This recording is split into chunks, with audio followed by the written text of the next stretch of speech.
Bien, dans cette vidéo, je vais vous montrer comment on utilise la plateforme pour les aspects financiers, c'est-à-dire compte courant, livret A et la caisse.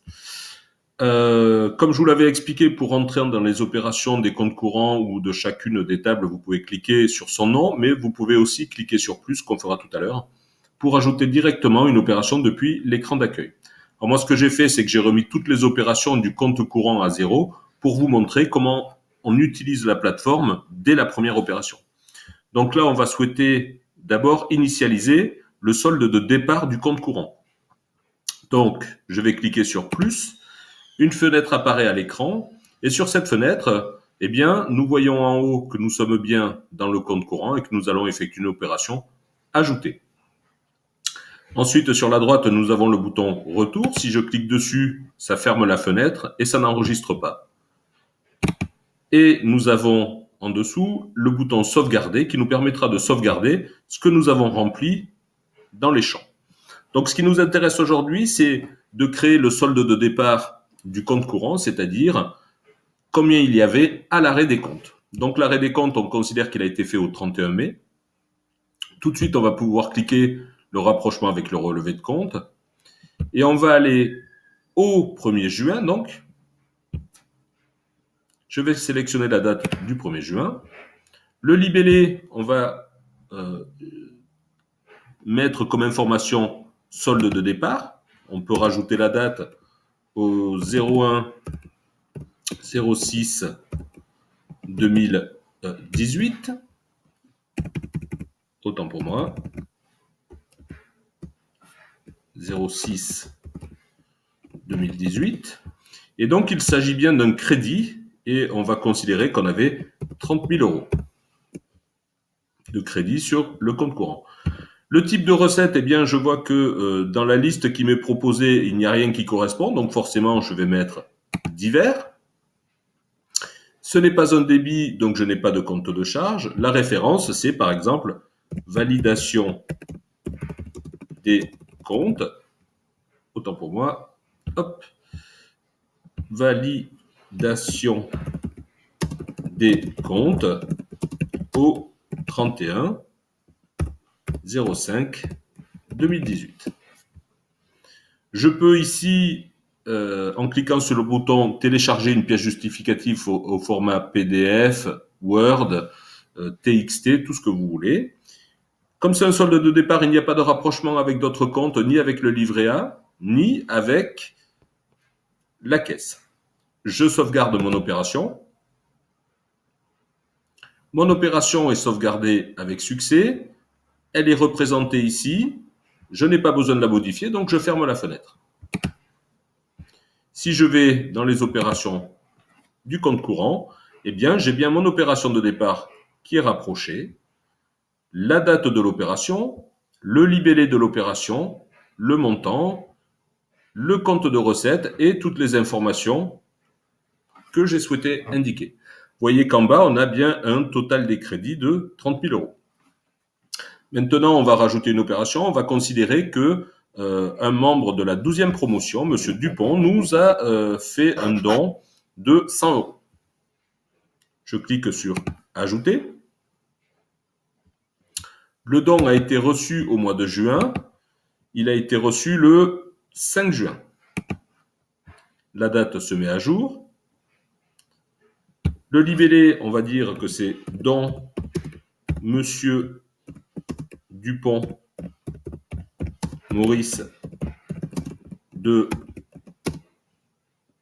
la 12e promo ». Je vais enlever la majuscule, c'est pas joli. Donc ça, c'est le libellé de l'opération. Le crédit, il nous a donc versé 100 euros. Le compte de recette, si je sélectionne, je vois que j'ai les dons, donc je sélectionne dons.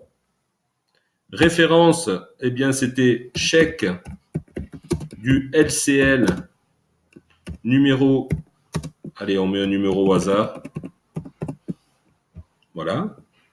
Je peux, si je le souhaite, télécharger un PDF ou une image du chèque et je sauvegarde. L'opération est très rapide. Je vais dans compte courant et je vois que là, l'opération a bien été enregistrée, que désormais mon total des crédits est bien de 30 100 euros. Maintenant, le trésorier voit que l'opération a bien été enregistrée sur le compte courant, c'est-à-dire que le chèque a bien été encaissé. Donc, on peut rapprocher l'opération de la plateforme et le compte courant pour dire que ces deux opérations sont conformes l'une et l'autre. Je sauvegarde. Je reviens sur compte courant et mes deux opérations sont sauvegardées. Maintenant, on va faire une autre opération qui va être une opération de débit. On va considérer qu'on a acheté un bouquet de fleurs pour 50 euros pour une promotion. J'ajoute. Le bouquet de fleurs a été acheté par carte bleue le 12 juin 2018. Donc le libellé, ça va être achat fleurs rassemblement de la 18 par exemple. Et là, on n'est plus dans un crédit, mais dans un débit. Le débit, il est de 50 euros. Mon compte de charge, on va dire qu'il s'agissait achat rassemblement 18. La référence, c'est au bouquet fleuri,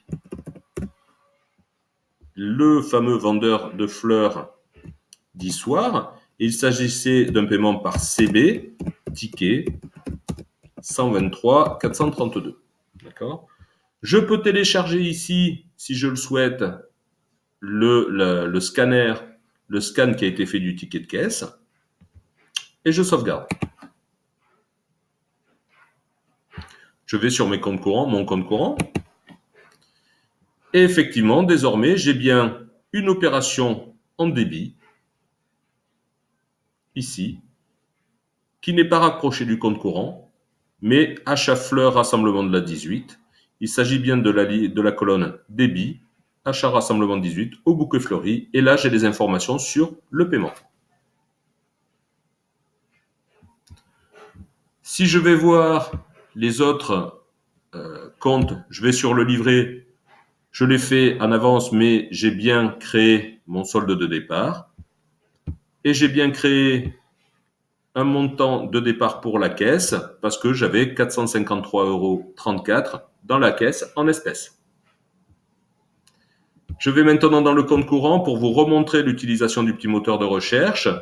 Je souhaite voir ce que M. Dupont-Maurice, quelles sont les interactions de M. Dupont-Maurice avec l'amicale. Je tape Dupont.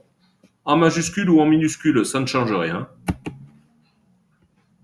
Et je vois qu'il n'y a qu'une seule opération où Dupont apparaît et c'est son don de 100 euros.